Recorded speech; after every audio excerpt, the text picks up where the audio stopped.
Bonjour à toutes et à tous, bienvenue dans cette nouvelle vidéo du parcours du livre de Daniel. Nous abordons aujourd'hui le rêve de la statue, chapitre 2 du livre de Daniel.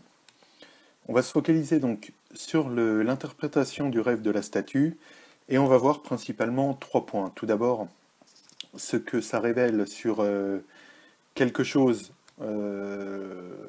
d'important auquel on peut être confronté, à savoir l'incrédulité. On verra ce que ça révèle sur les moyens employés par Dieu, enfin les moyens employés par Dieu, du moins ce que ça nous permet de percevoir. Et enfin, on va voir tout simplement ce que ça nous montre déjà sur le royaume de Dieu. Alors, un peu avant le chapitre 2, ce rêve il est décrit au chapitre 2, on va lire un peu avant, livre de Daniel, chapitre 1, versets 17 à 21. Daniel et ses trois amis ont été admis à la cour, et il nous est dit, alors je lis, Dieu accorda à ces quatre jeunes gens de la connaissance et de la perspicacité dans tout ce qui concernait la littérature et la sagesse. De plus, Daniel était capable d'expliquer toutes les visions et tous les rêves. Au moment fixé par le roi pour qu'on les lui amène, les chefs des eunuques les présenta à Nabuchodonosor. Le roi discuta avec eux et, parmi tous ces jeunes gens, il n'en trouva aucun comme Daniel, Anania, Michaël et Azaria. Ils furent donc admis au service du roi.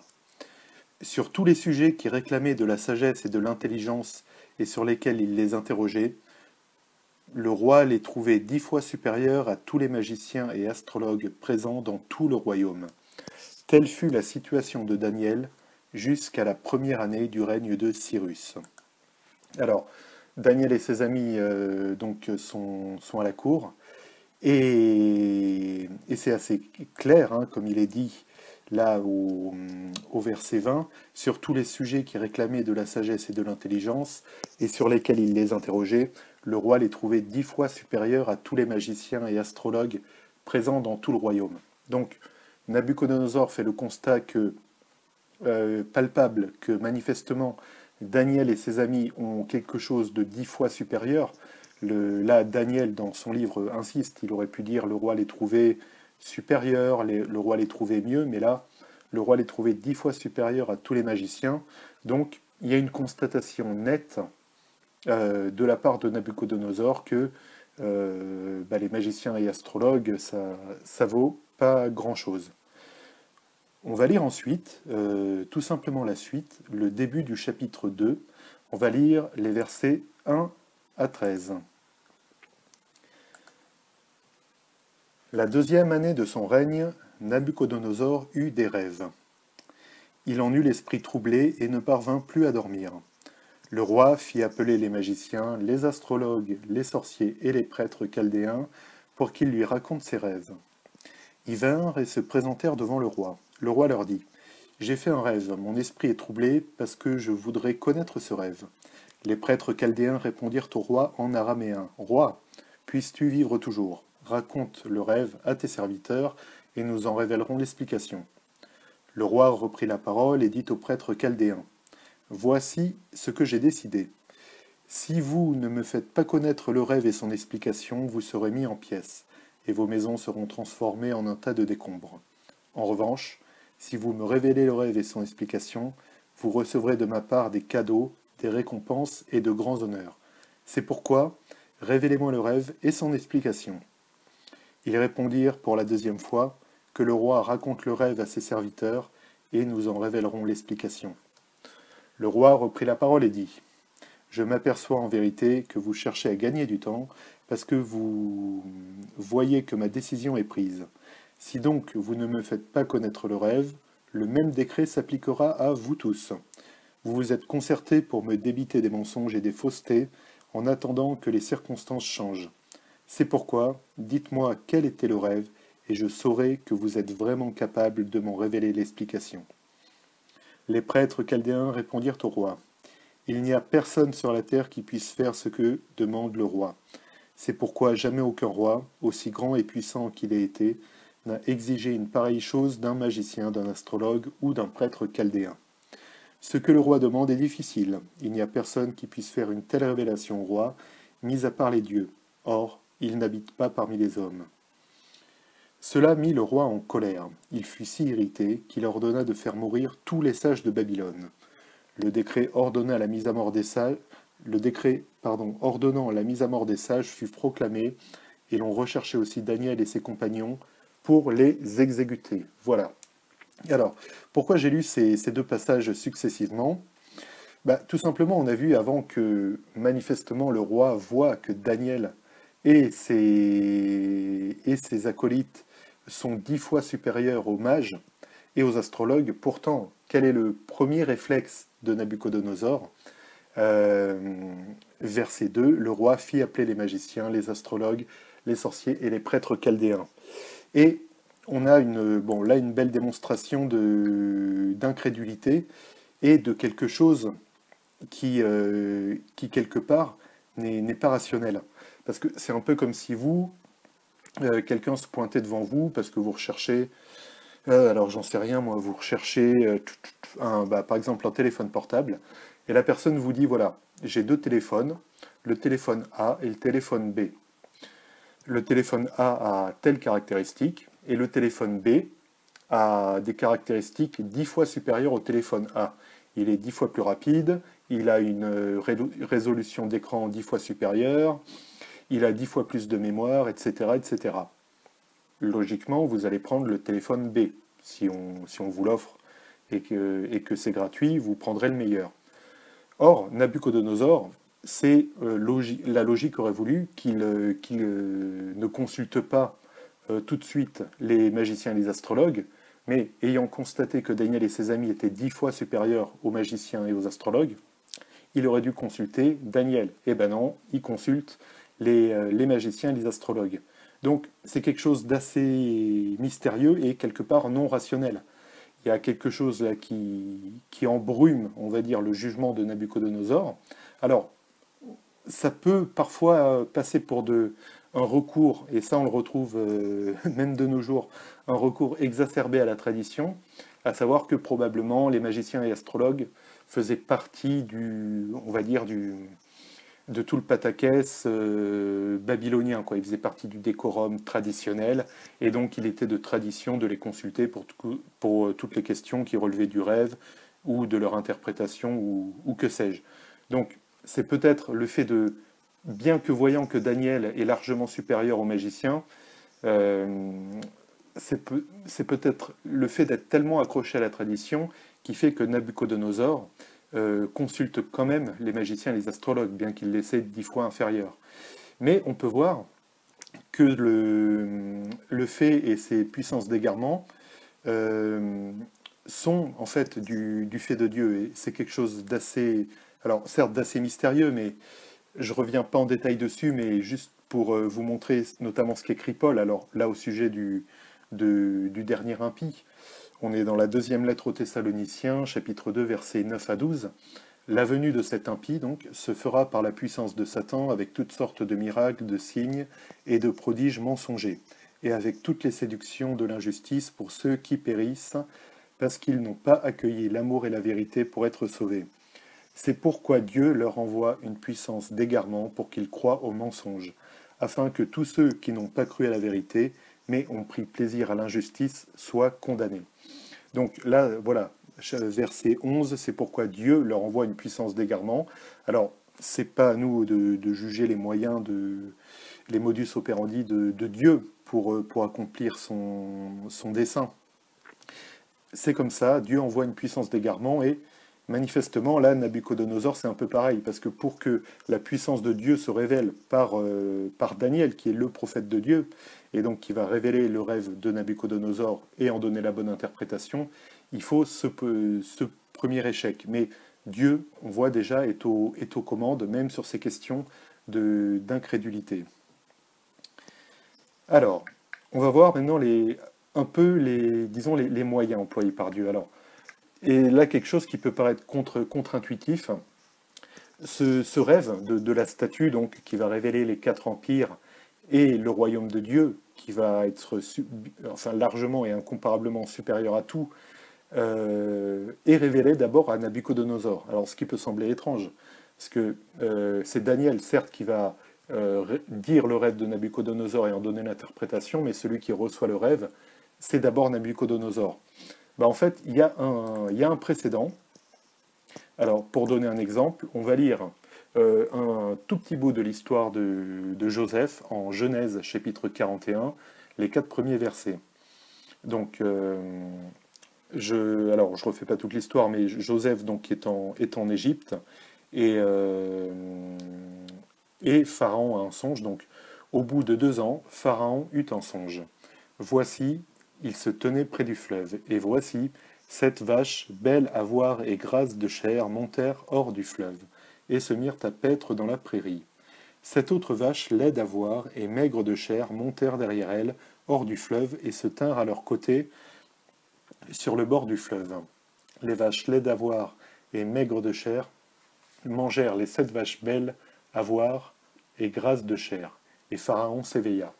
Voilà, donc après il y aura un deuxième rêve, et c'est Joseph qui va donner l'interprétation de ces rêves au Pharaon. Mais on voit que la vision a d'abord été donnée au Pharaon. Alors, une vision, comme on l'a vu dans le livre de Daniel, donnée à Nabuchodonosor, ce fameux rêve de la statue qu'on verra après, et dans la Genèse, le rêve qui est communiqué au Pharaon. Donc, Dieu donne des vérités à des personnes qu'il n'agrée pas forcément, parce que c'est pas parce que Dieu donne ici la vision au Pharaon des vaches grasses et des vaches maigres qu'il a agréé le panthéon égyptien des divinités, ça n'a rien à voir. Simplement, pour manifester sa gloire, et sa gloire qui passera par la personne de Joseph, qui sera une personne très importante, vizir en Égypte, euh, un peu une sorte de premier ministre, quoi, si vous voulez, passera par le fait de savoir interpréter le rêve de Pharaon. Donc, on voit que Dieu, de même que Dieu peut envoyer et peut obscurcir le jugement de quelqu'un, comme il obscurcit le jugement de Nabuchodonosor, qui consulte des magiciens et astrologues qu'il sait pourtant 10 fois inférieur au pouvoir que Daniel tient de son Dieu, bah, de même, il choisit parfois, pour que sa gloire soit manifestée, de donner des vérités dans la bouche de personnes qui sont ou seront des opposants, comme le Pharaon dans la Genèse ou Nabuchodonosor dans l'extrait qui nous intéresse du livre de Daniel. Et Dieu alors utilise des personnes. Il se sert de qui il veut pour son dessein. Ce sera aussi le cas notamment de Cyrus et des Perses. Donc, Empire babylonien, 6e siècle, les armées de Cyrus vont envahir Babylone. Et ça ne veut pas dire que Dieu agrée le panthéon perse des divinités, etc. Mais c'est un moyen trouvé par Dieu, qu'on n'a pas à juger, que Dieu juge bon, pour arriver à ses fins. Voilà, donc on a vu l'incrédulité révélée clairement dans ce passage, les moyens employés par Dieu pour son dessein, et enfin on va voir vraiment ce qui est dit sur le royaume de Dieu. Nous allons lire donc Daniel chapitre 2, versets 19 à 23.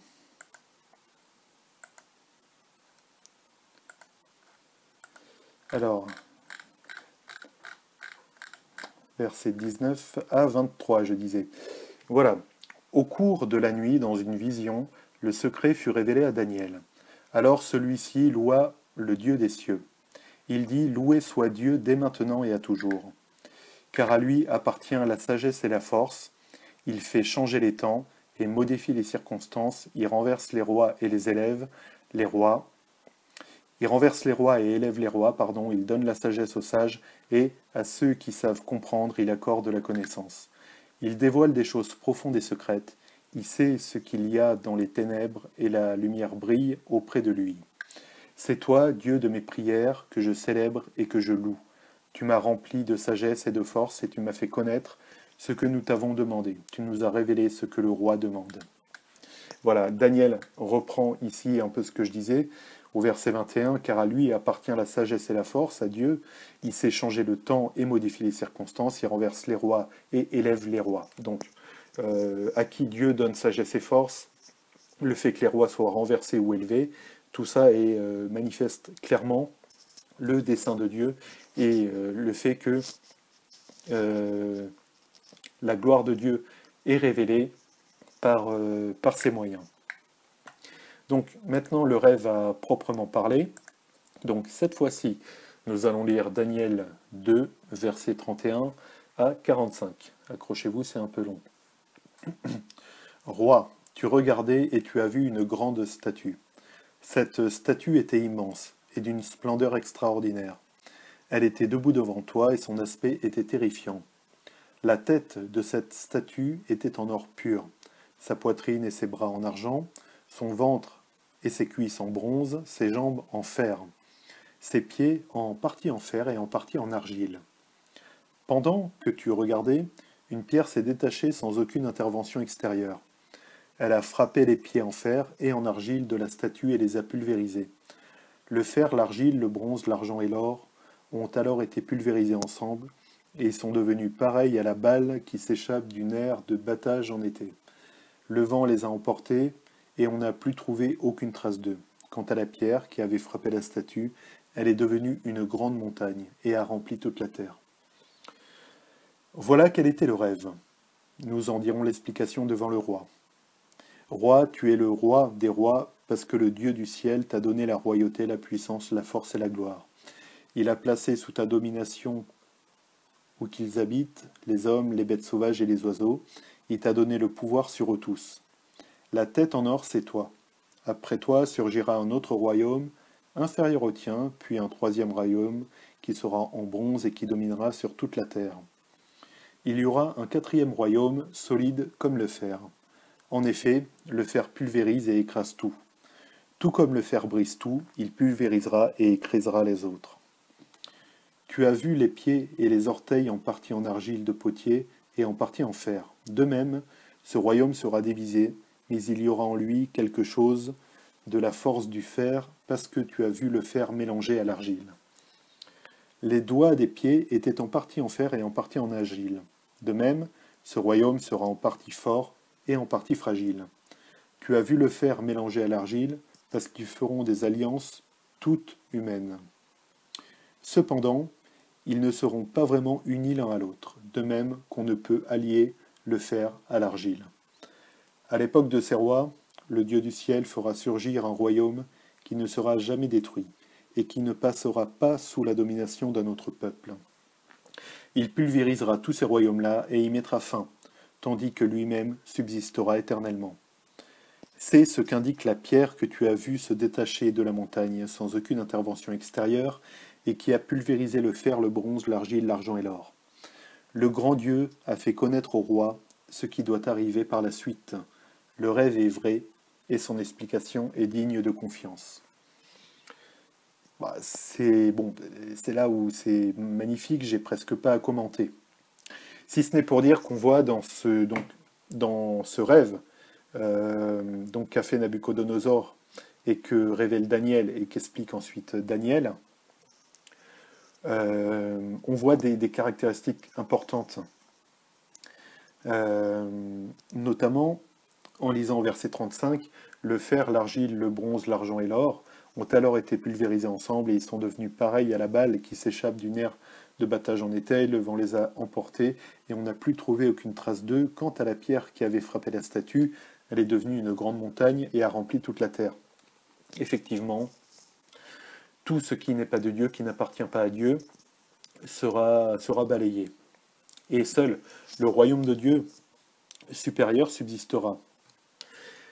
Il y a le côté éternel du royaume de Dieu, qui est révélé de manière claire et un peu plus explicite. Verset 44, À l'époque de ces rois, le Dieu du ciel fera surgir un royaume qui ne sera jamais détruit et qui ne passera pas sous la domination d'un autre peuple. Il pulvérisera tous ces royaumes-là et y mettra fin, tandis que lui-même subsistera éternellement. Donc, caractéristique du royaume de Dieu, qu'on voit ici, représentée par cette petite pierre qui frappe la statue et qui devient la grande montagne qui prend toute la terre. Elle est devenue une grande montagne et a rempli toute la terre. Ça, c'est le verset 35. Donc, un royaume éternel subsistera éternellement et c'est ce qui restera. Donc, on a des caractéristiques très importantes et qu'on a à voir de façon relative, disons, qu'on peut voir en lien par rapport à ce qu'on fait nous. On va voir, donc je vais détailler après comment sont interprétés ces quatre royaumes successifs. Mais on voit que la seule chose qui reste, c'est la grande leçon, c'est ce qui appartient de Dieu et c'est ce qui est de Dieu. Et c'est la seule chose qui restera. Donc le royaume de Dieu est là. Le message de Jean-Baptiste, repentez-vous car le royaume des cieux est proche. Il est, on va dire aujourd'hui, concomitant et il cohabite avec encore énormément de choses qui ne sont pas de Dieu. Hein. Il n'y a qu'à allumer une télé où vous verrez beaucoup de choses qui ne sont pas de Dieu, nos propres péchés aussi, desquels on doit se repentir, qui ne sont pas de Dieu. Voilà. Donc, un appel à la progression, mais la grande leçon, c'est alors la victoire finale par la foi en l'œuvre du Christ à la croix, bon, est éclatante, notamment dans le livre de l'Apocalypse. Mais là, on peut déjà en avoir une petite preview, si je puis dire, à savoir que le fer, l'argile, le bronze, l'argent et l'or seront pulvérisés, le vent les emporte et qu'il n'en restera aucune trace.